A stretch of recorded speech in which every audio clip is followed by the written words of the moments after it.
Blast in India के भारत में जाती हैं।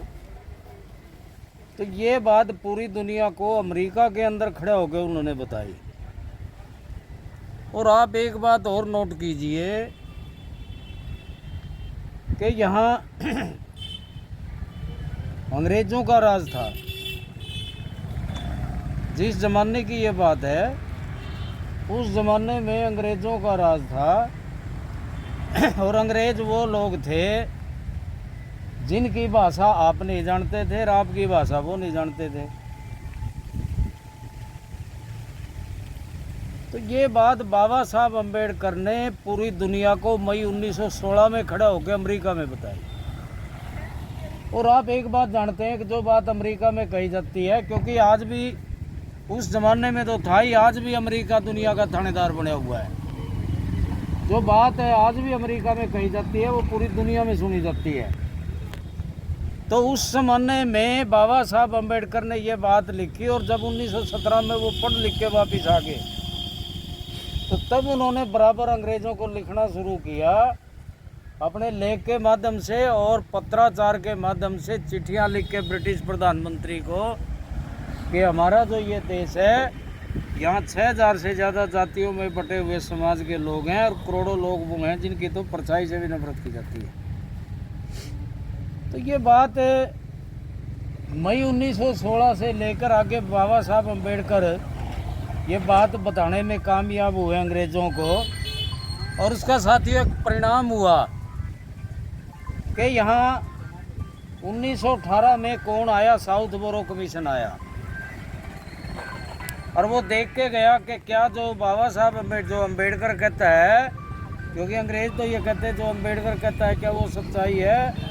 और साउथ बोरो कमीशन 1918 में ये देख के गया कि यहाँ गैर बराबरी है। और ये देख के उन्होंने उस पर विचार किया। जब ये बात पाई तो 1928-29 में यहाँ साइमन कमीशन आया। सर जॉन साइमन उसके हेड थे और उसमें जो क्लेमेंट लेटली दूसरे ब्रिटिश के प्रधानमंत्री बाद में भी बने, वो भी बहुत सारे वो मेंबर थे। और आपकी जानकारी के लिए मैं बताऊं कि उसका नाम था इंडियन कॉन्स्टिट्यूटरी कमीशन और बाबा साहब अम्बेडकर उस कमीशन के सचिव थे, सेक्रेटरी थे। और तभी वो कमीशन के साथ रहे और पूरे देश में कमीशन गया। और आप एक बात जानते हैं कि कमीशन के गो बैक के नारे लगे कि Simon go back. Simon Lucknow भी गया, साइमन मद्रास भी गया, साइमन कलकत्ता भी गया, साइमन कमीशन बॉम्बे भी गया।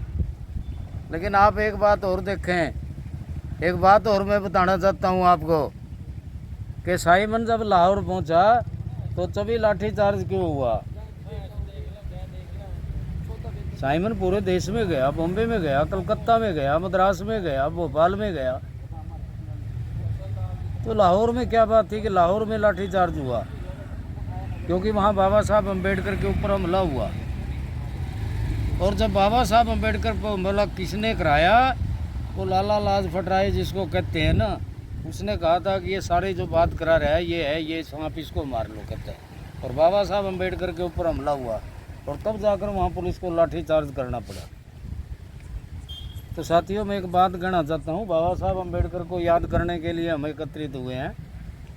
इतिहास भी उनका ही होता है जो लोग जिंदा होते हैं।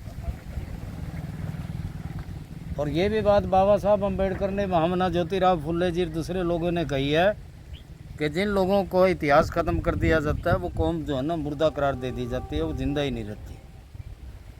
हमारे इतिहास को मिटाने की बात की गई, अदरवाइज तो ये बात ये मिलते हैं प्रमाण कि हम तो इस देश की शासक जमात थे, हम इस देश के शासक थे।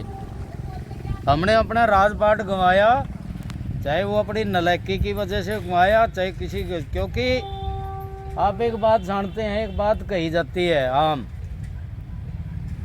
कि अंग्रेज़ों की डिवाइड एंड रूल की पॉलिसी थी। ये कहते हैं ना, डिवाइड एंड रूल की पॉलिसी किसकी थी? अंग्रेज़ों की नहीं थी, हिंदुओं की थी। अगर स्पष्ट शब्दों में आप सुनना पसंद करें, ये बात किसने बताई उनको? बहुत सारे प्रमाण हैं यहाँ साथियों, बहुत सारे ऐसे प्रमाण हैं जो बहुत सारी बातें पैदा की। हम बात सुना करते थे, बड़े हमारे बुजुर्ग बात कहे, हमारा ताऊ दाशंकर लंगड़ाऊ भी बात सुनाया करता था। और वो क्या कहा करते थे, बोला भाई वो राजा बेऔलादा मर गया और उसके वजीरों ने मंत्रियों ने ये फैसला किया कि जो सवेरे डोडी पे खड़ा मिलेगा सवेरे सवेरे वो राजा होगा। ऐसी कहानियाँ किस्से कविताँ यहाँ थी। और आप इस बात का अंदाज़ा लगा सकते हैं कि भाई डोडी में तो फिर चतुर लोग खड़ा कर ही देते थे जिसको राजा बनाना होता था।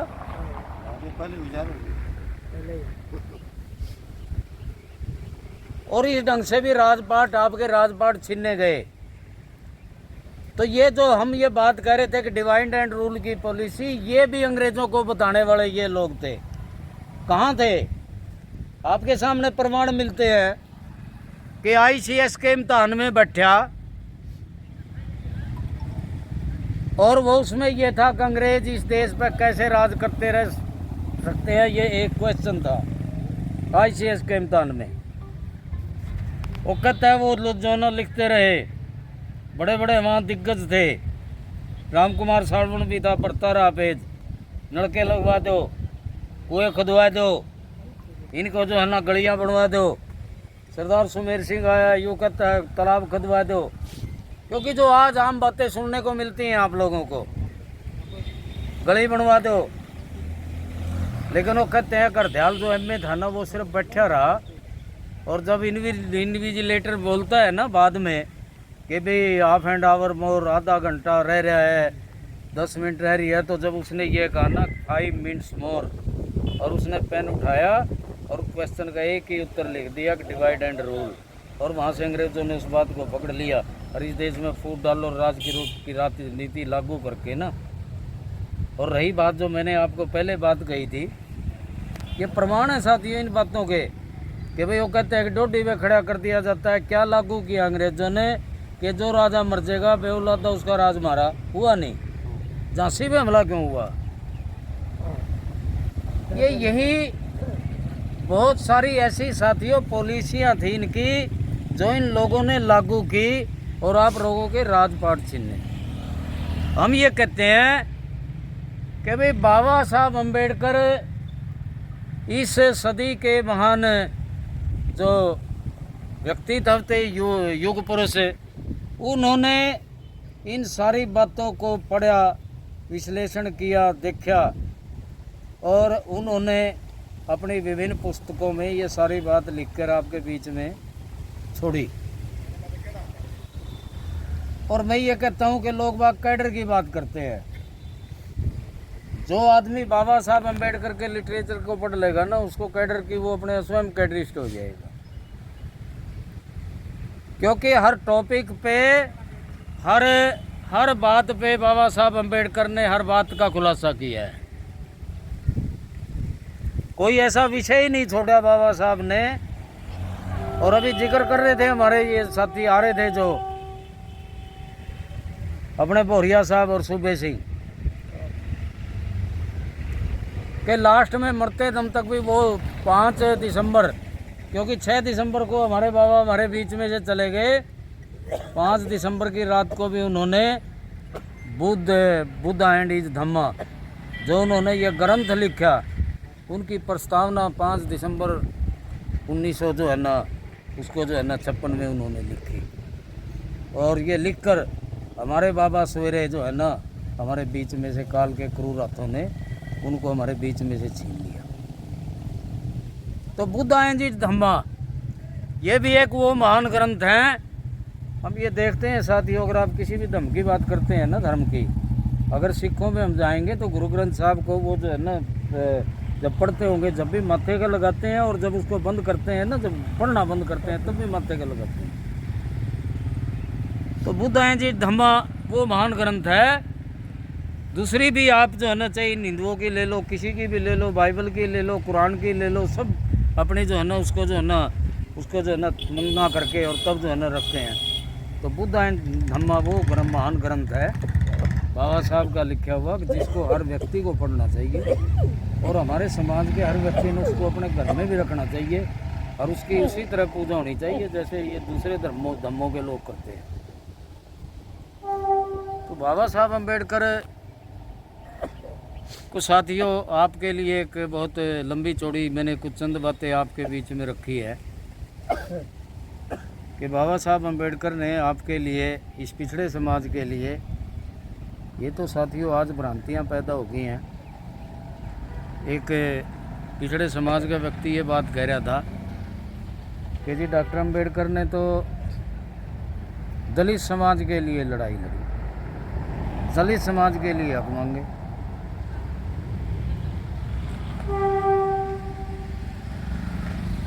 मई 1916 में जो बाबा साहब अम्बेडकर ने कनाडा के अंदर उस गोष्ठी में, मानव शास्त्रीय गोष्ठी में बताया कि ये देश 6000 से, मेरा देश 6000 से ज़्यादा जातियों में बटे हुए लोग हैं और करोड़ों करोड़ों लोग वो हैं जिनकी परछाई से भी नफरत की जाती है, वो गैर बराबरी और वो जात पात और छुआछात के शिकार हैं। और साथियों 1918 में साउथ बोरो कमीशन, 1929 में साइमन कमीशन और बहुत सारी बात देख के